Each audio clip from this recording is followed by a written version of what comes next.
Hey, everybody, welcome back to Women of Words. We're so excited to bring you part two of our interview with Porscha Young. If you haven't heard part one, please go back and listen to it. We're starting off today's interview talking about her journey with therapy. Enjoy. Yeah, so I started going to therapy and I'm on my fifth year, which is crazy. And I'm still doing it and I will probably do it forever because it's so beneficial and helpful, regardless of whether you're going through something really hard or not. But for me, I keep kind of taking off these layers and I'm like, okay, like I've kind of faced these things head on that have happened to me in my past. And then I peel another layer and I'm like, oh, what was that? Yeah. So I'm kind of in that phase right now where I am recognizing, especially the sexual abuse that I went through, and kind of facing it head on and recognizing that it actually was a very big deal and that something was taken from me and that I'm allowed to be upset about it. I'm allowed to be angry about it, regardless if I still go back to wanting to protect this person or make excuses, but that this happened to me and that I am not the problem, that it was the person who had deep issues and their own mental health problems too, and that was the extent of their traumas and Yeah. their hardships, and it was taken out on me and it wasn't Mhm. because of me. No. Yeah. Yeah. It had something to do with you. It had nothing to do with you. You were simply the victim, right? I was caught in the crossfires basically. One of the biggest things I think was the control.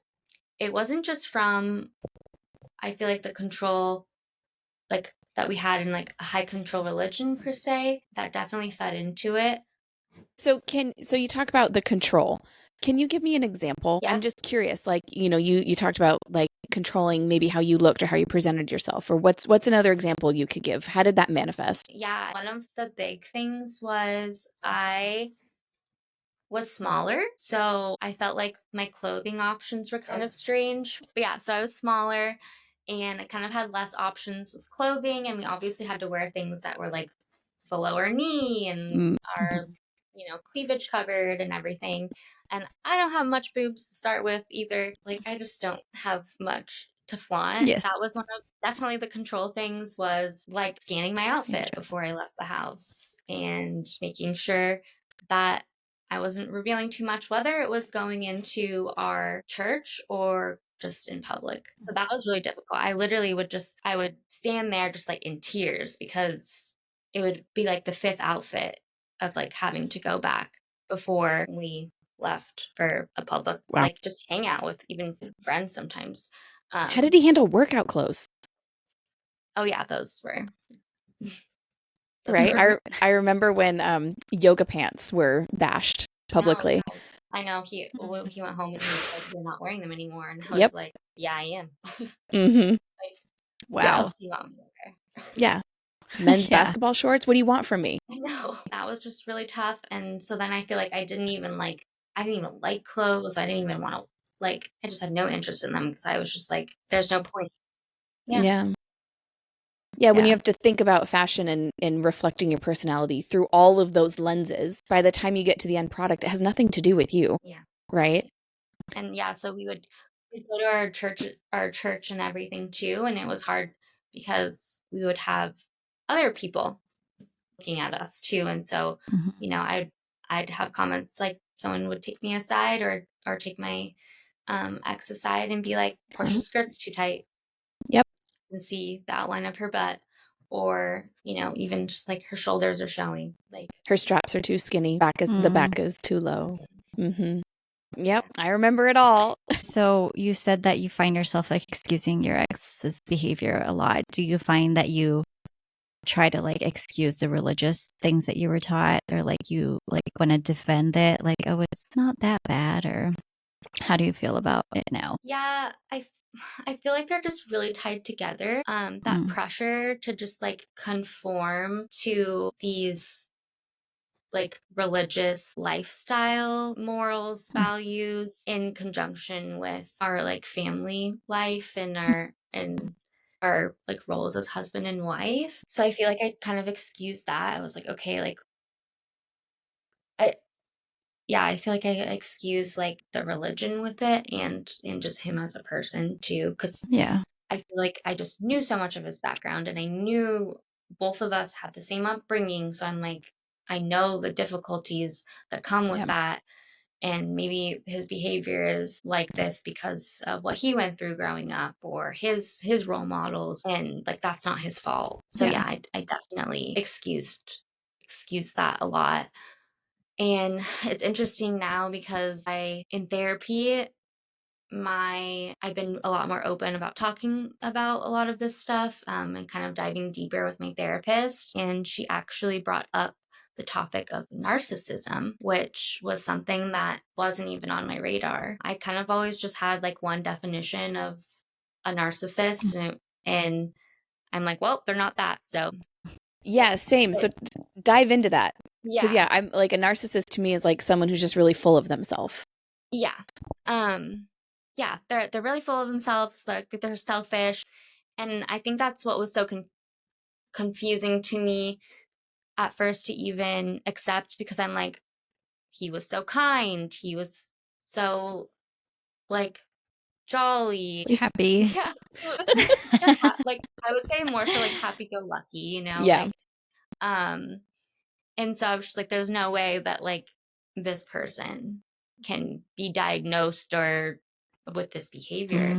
Mm. And I have some people in my life who are actual narcissists and extreme, and I'm like, okay, well, they just like don't even compare. But there's just so many different forms of narcissism, which is really interesting. There's several, and they can come from different things. There's the universal narcissism that like most people probably know, but there's also which my therapist had kind of connected with my relationship and the person I was with, which is like a cultural narcissism where like certain behaviors are reinforced. You're trained to Okay. be a part of this kind of hierarchy or Mhm. patriarchy, which is kind of like that ladder and that we follow within that community that we're in. Yeah. So his whole life, like those things were reinforced as something that was positive, and he met those social expectations and then was praised for them. So Hmm. she was saying kind of that this narcissism can be like adaptive to our environments, which is often why like someone like me would kind of justify it. And they also are really into appearances. So appearances are kind of more important to them than what's kind of actually the reality of things. And then also like appearances matter more than like your emotional well-being. So, Yeah. I mean, even there was times where I'd be super anxious or depressed and I wouldn't want to go be with a group of people at church, and the lack of that emotional empathy of what I was going through was put below, well, we need to show up Mhm. and keep up our appearances. So yeah, Mhm. and my empathy and my individuality, my autonomy, they were definitely discouraged to Mhm. maintain this status, this privilege that he had on his own, and then the status we had as a couple. Right, Mhm. because you as the wife had to compliment him, and he could get in trouble if your actions did not fall in line, right? Like he could get things removed, privileges and things like that. Yeah. Yeah. Yeah. So I mean, he definitely embodied that type of narcissism for sure, which honestly I feel like is not talked about enough Yeah. as Mhm. something that happens within relationships, especially when there's like a patriarchy hierarchy like model. It's very honestly so manipulative. Like when I Yeah. came to realization, I was like, whoa, yeah, you're right. That's what happened. That was a reality. And to be able to just understand what the word narcissism means in various ways, and then finally having something to like connect what happened Hmm. to that was weirdly peaceful, like in the sense of there's like closure, and it makes sense, even though it's, not a great memory and it was hard, but Yeah. definitely Mhm. it makes sense. I know. I think sometimes getting, diagnosed or labeled or helping to understand your experiences in that way, it doesn't define you, but it does help to translate what happened. Right. Because yes, it is so easy to fall back into like excusing, or it was this or was that, or it wasn't really that bad. But then when you see it and like, oh no, this was X, Y, and Z, like it adds legitimacy to it and really helps you comprehend the severity sometimes of it. No, yeah, Yeah. absolutely. It's honestly just so fascinating. I'm like, in a weird way, like how hard everything is. It's so neat to Yeah. just like connect everything and make sense of Yeah. it. And there's just so much more out there that like we don't even know. Even Mhm. just like I was so naive. I just was like, I know what narcissism is. But then there's just like all of this like supplemental information, and you kind of have to have that mindset going into every topic of everything. Yeah. And it's like we grew up with it, and it felt so normal. So just like this is just the way things are, and it's good because it's coming from God, and then you are able to finally take a step back and be like, maybe that's not the healthiest. Yeah. Yeah. It was just normal for us. Yeah, I definitely feel like I started feeling like the physical effects of it, and that's when it was my body was like, help me. Yeah. Yeah. Yeah. Your nervous system was tapped out, like burnt Yeah. out. It was done. Yeah. So after you left, you started therapy, you're now in a healthier relationship. What were things you experienced for the first time? What were things that were epiphany moments, aha moments? What shifted? Well, one of them, which I've obviously like mentioned, was therapy, because that was something that was like just so heavily discouraged. But kind of tied with that, I have always been like such a like feeler and like vibes and everything. And I always like, I really wanted to dive into yoga and all that kind of stuff growing up. And it was kind of discouraged because of the roots. I was like so excited to just like go to a yoga class and like, not have to be mindful about what I'm wearing, not have to be mindful about even just like the namaste. I remember the first time I stayed for the meditation after a yoga class, I was literally like looking around like, is anyone seeing me do this? This is wild. Like, I'm going to meditate. You feel like you're gonna get caught when you like Yeah. do all these things, but you're like, no one's gonna like what? Yeah. And it feels so nice to be able to stay for the meditation. And you were always active, right? But not in a healthy way. You talked about it was almost like you were punishing your body, you were escaping. And so having that shift to do it because you loved your body, what was that like? Empowering. I finally felt like I accepted my body in whatever state it was, because no, I mean, even still today, like I've fluctuated in my weight over the last 5 years, and just showing up like on your mat and being able to move your body in that way is something that is just powerful to be able to do as a human, and a privilege. So I feel like I view my body and like my practice like that now. And I always go into it of like, okay, I'm doing this for myself. Where before, when I would do my races or work out heavily, I was escaping something. I wasn't Right. doing it for myself. Yeah. So that has just been extremely powerful, especially as a woman. We definitely have a little bit more pressures, like physically and our appearances and stuff. So Yeah. that has made me feel very confident. It's funny, you mentioned earlier how when you started your esthetician business, you realized you were powerful because you could make people feel a certain way. And that's something I have always appreciated about you is you're such a champion of women, and you do make everyone feel amazing when they're in your presence. And so I feel like that has translated into even your expression through fashion now. And like, so how is the body positivity and the openness that you have now with clothes? How has that impacted you?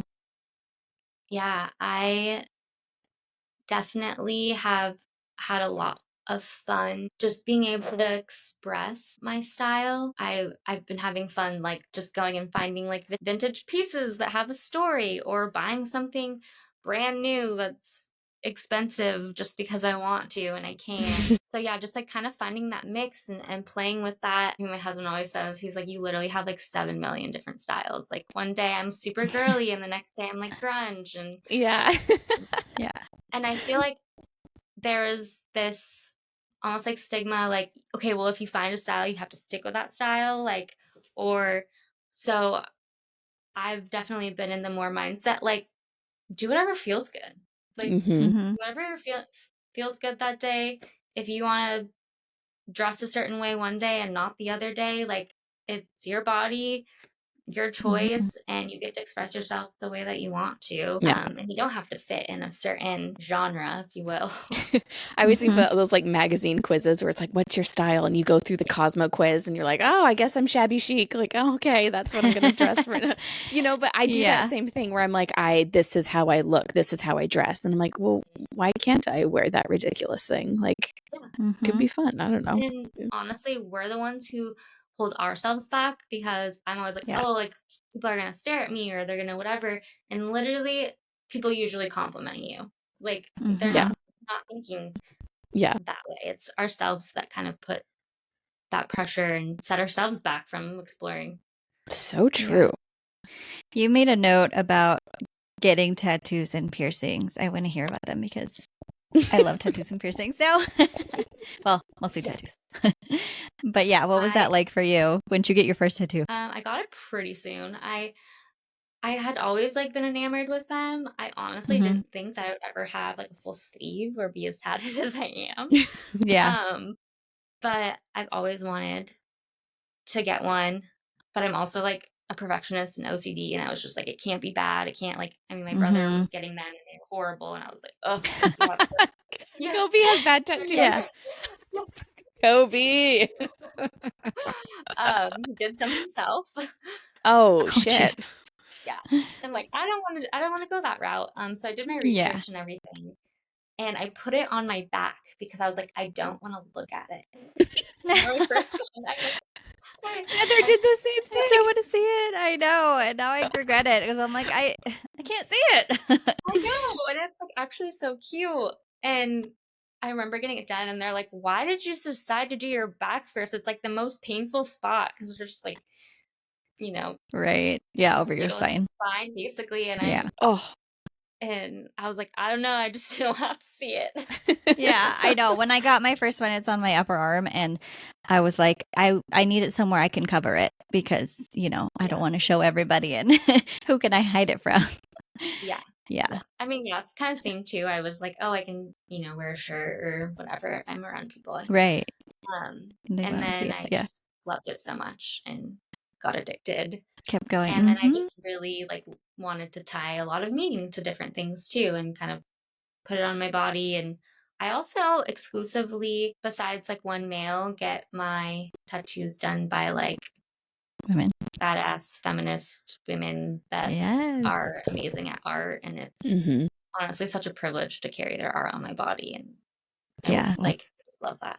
I love that attitude towards That's awesome. All of my tattoos are, well, I only had two people tattoo me, but women. Love that. Supporting other women. And most of my stuff is flowers too. Yeah. We don't have skulls up in here. Do you want to talk about your piercings? I've always wanted my nose pierced. That was like, I literally did that so fast. Like, I was so excited to do that. But I had always wanted my nipples pierced. And I was so scared to do it. I was like scared I was going to lose any sensitivity. Like, I don't know. I was just terrified.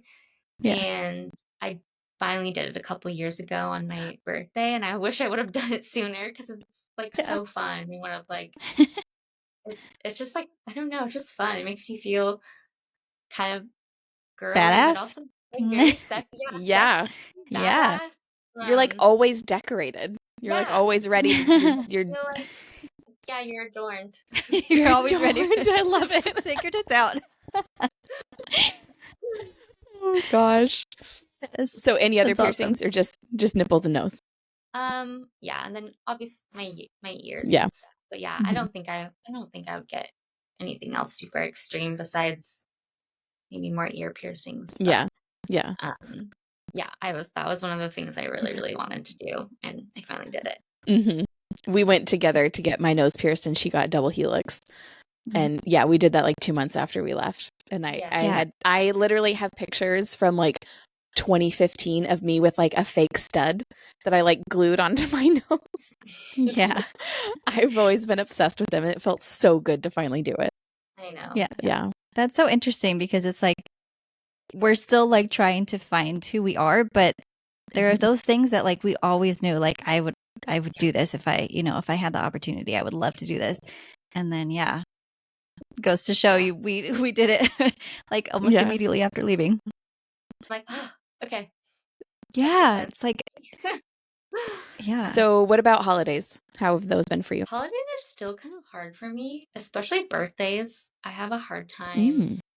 wanting to celebrate myself or have that kind of Oh. attention on me. So I'm always like, oh, I don't want to, like, my friends will like ask what I want to do or whatever. And I just like, I don't know. I just have a hard time wanting to celebrate them. Interesting. Um, How do you feel about other people's birthdays? I love them. I love getting gifts for them. I love wrapping them all cute and like it's yeah, I love it. It's so fun. Interesting, but you can't accept it for you. So yeah, birthdays are really hard and I'm turning Yeah. 30 this year and Ooh, dirty 30. yeah, there's like a weird pressure to like do something like big and I'm just like I don't Big. want to do anything. But me and Kyle, I am more of just like an introverted. I like to um be with like my core people. I don't like to do like a big Yeah. thing. So I told my husband I was like I've always wanted to go to like Stagecoach or Coachella, and it happens like the month of my birthday, so we're gonna go to Stagecoach. Oh, that's And Cool. amazing. Yeah. I think that's like the perfect thing. It's something you want. It aligns with what, your desires are. I think that's amazing. I get to wear cute. Like I already started planning my outfits for each day. Ooh, Like can't wait to Nice. see them. yeah. Oh, that's going to be amazing. And then Christmas was one I've always loved my entire life. Like even just like the Mhm. feeling of Christmas. I worked at Starbucks for a long time as a teenager. Like it was always like, oh, Christmas is coming. Like we're gonna have special drinks and like Mhm. decorations. So I love Christmas. I love it. And I decorate our whole house crazy. How long did it take you to stock up on decor, or did you just go crazy the first year? Heather. She's trying to Just went budget. great. Yeah, I know, because I'm like, I want all the things, but it's expensive. Yeah, it But is. maybe I'll just have a Christmas fund and fund it I throughout the year. yeah, I have a box and I just slowly add to it too. Mhm. Yeah. And I'm like very sentimental. So like each year I'll like I got like an ornament from Etsy, like on like inscripted on glass of like our wedding date. And Mhm. like I just like slowly like add those things. That those can be a little more costly, but yeah, I feel like my Yeah. husband was just like, you haven't gotten to do this before, just go wild. Yeah. Oh, Nice. good man. Yeah. Yeah, we started a Christmas box this year with our, little decorations. We just did the stockings, and then the kids made ornaments at school. And so we have the kids, which I love that the teacher like wrote their year on it. And so I'm excited to have them do that every year and, fill the tree with really heinous, adorable, sentimental Decor. things.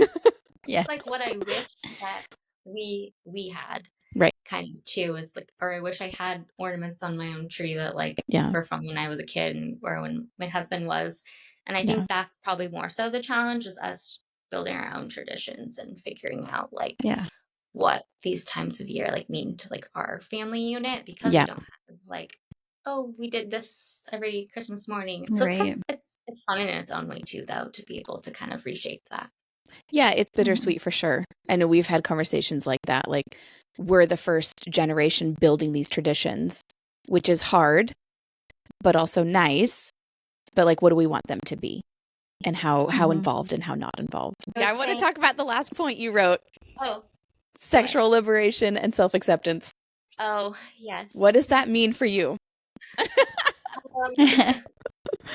I mean, it's a big question, Mhm. big answer, but like simply put, I feel like I never fully got to let myself relax enough to like have an orgasm in the way that I I do now. So Mm-hmm. that's been super amazing to Mhm. explore and just like feel safe enough and open enough, even just like with my partner, to be able to just like fully like have a real orgasm and joy, feel like beautiful, and that's also just like so empowering. And then also, at least for me in the past, like sex toys and anything that like aided your sexual experience besides just like a man and women was Mm-hmm. like kind of frowned upon. So it's been Mhm. really fun kind of exploring the things that I like and getting to know myself and like watching porn for the first time. I literally was like, I'm gonna get in so much trouble. Like, Were you Yeah. like blushing and like yeah, touching your pearls? yep. Yeah. But yeah, I think just really leaning into I'm a woman. This is what I'm Mhm. supposed to feel. It's okay to enjoy it. Mm-hmm. And Yeah. this is what my body was meant to do. And there are really no borders on what you can explore and what you can try as long as you feel comfortable and safe. Yeah. Yeah. I think back to like older civilizations, and they all had gods of fertility. They all had these pretty liberal views on sexuality. At what point Yeah. did it switch?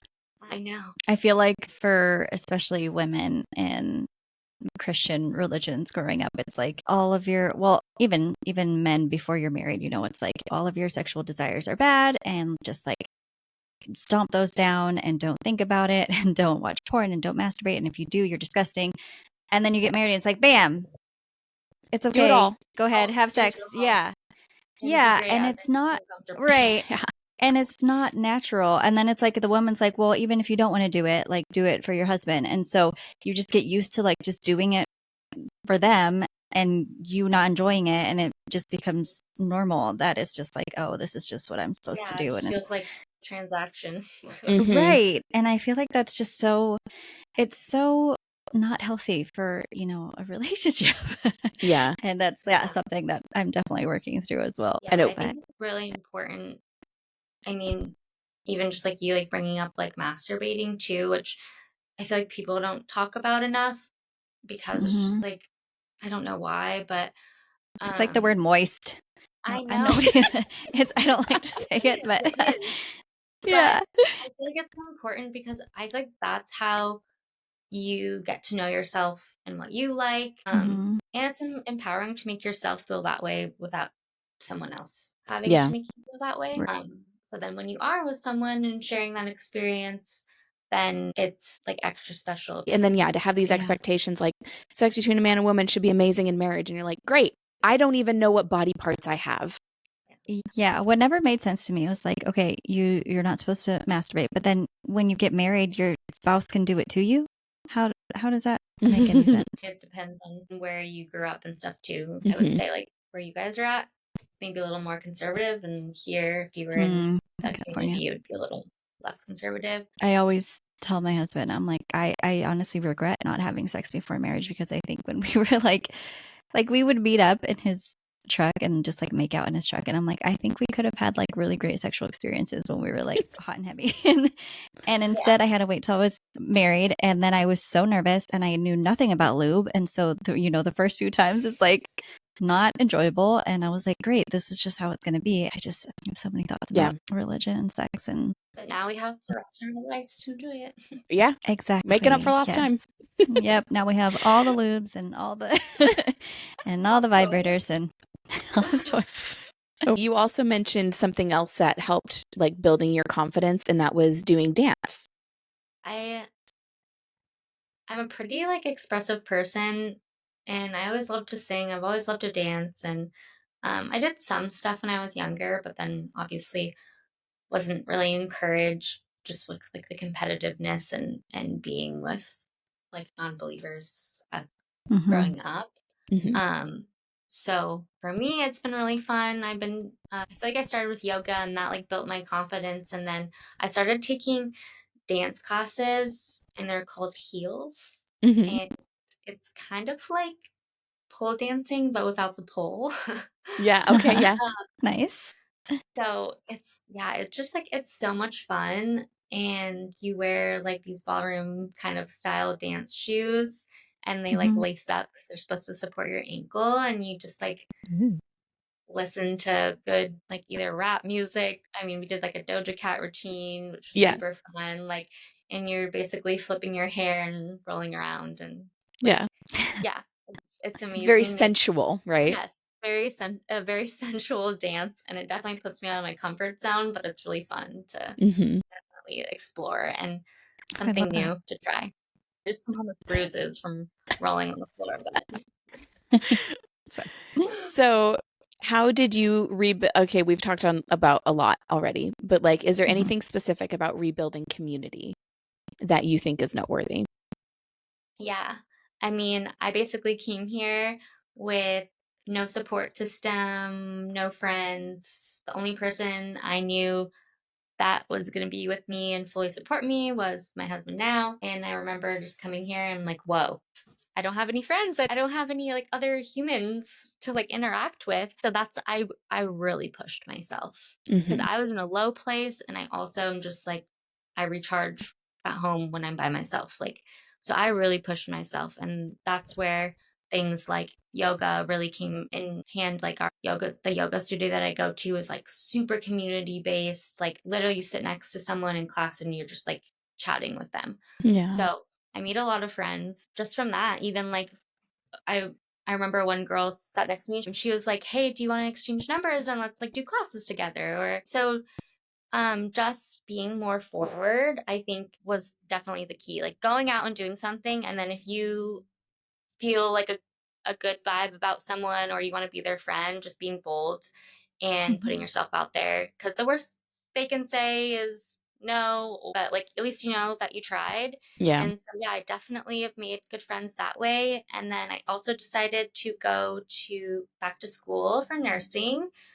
Um, and I've made some really core friendships in my Interesting. programs just from sitting next to someone and being like, hey, we're going to be friends, which is like not my norm for me, but I'm thankful that I did push myself that way because I do have a support system and people that I really value and are it may not be super large, but it's definitely quality. Yeah.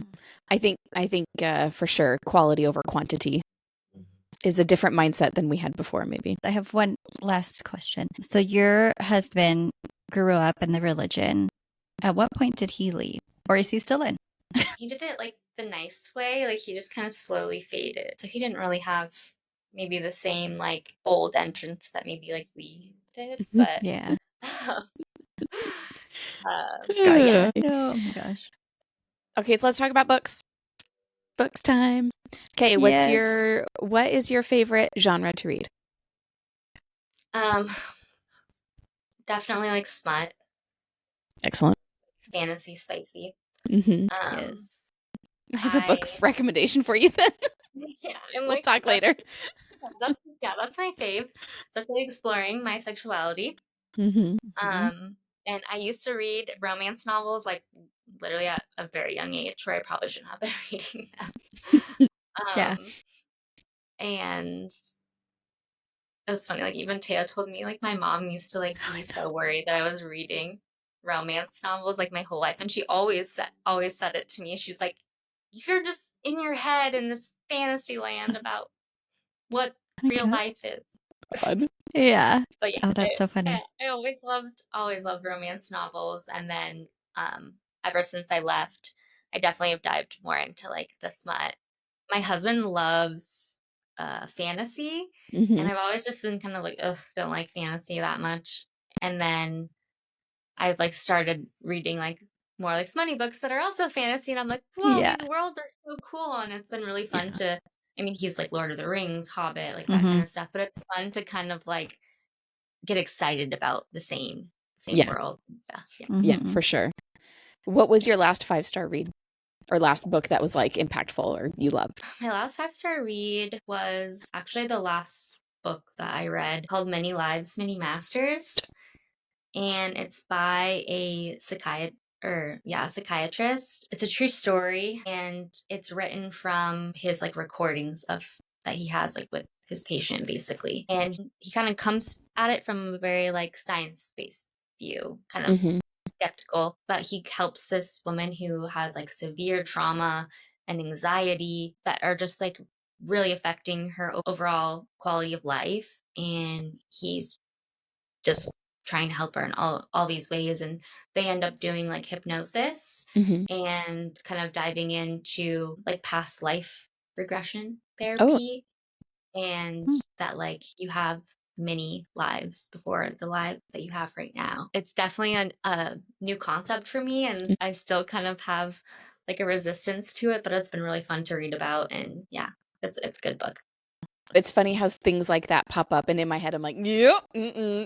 And then Yeah. but Yes, there's like right? this little voice that's like, open your brain, try it, maybe you don't know, don't judge it, like you just don't know. Yeah, Mhm. there's no demons.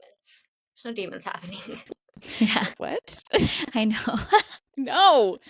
Oh, Oh my gosh, I feel the same with like books and when things come up and vampires and stuff. Yeah, my initial reaction is always like, should I be reading this? And I'm like, no, it's okay. It's all right.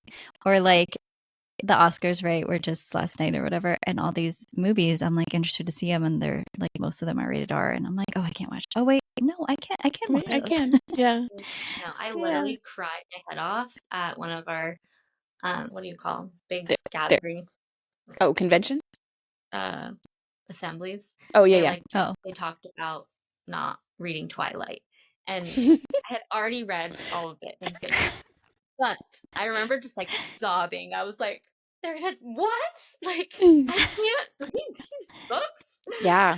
They're like such a huge part of me. yeah, I still have trouble with Harry Potter. Not still, but Mhm. like, yeah, it took Yeah, me a long Harry time. Potter as well. Yeah. I know. Oh, I'm coming around to more of that type of stuff. Like, I'm curious about tarot cards. I don't know how much I buy into it, but I think it'd be kind of fun. Like a Ouija board, no, that no, that Yeah, scares me. I still That feel scares like me. that's a no. Yeah, Yeah. 100%. And that's okay, Mhm. right? Like I feel like that's okay. Yeah, But I know the tarot cards just seem yeah. kind of entertaining. Like, why not? I don't know. I mean, that was one of the first things that I did that I was like, oh, I want to get like my like reading done or whatever. Yeah. Yeah. And then I really did it because I was scared of it. But I went and did Reiki. Mm-hmm. And I still see her today, but she literally does a card pulling like before your Reiki appointment, and it's so like uplifting. Like it's like, Oh, Hmm. yeah, I'll have to like send you one of like my first card readings. Like I take pictures of them. They're so yeah, they're just like so uplifting and like positive. And just like didn't even know about that. Oh, that's And then nice. how does this connect to what you're going through in your life right now? Like why? Yeah. yeah. It's cool. Yeah. Cool. So, is there anything else you wanted to talk about or highlight or say? Anything at all? That was really open-ended. I know. Scary.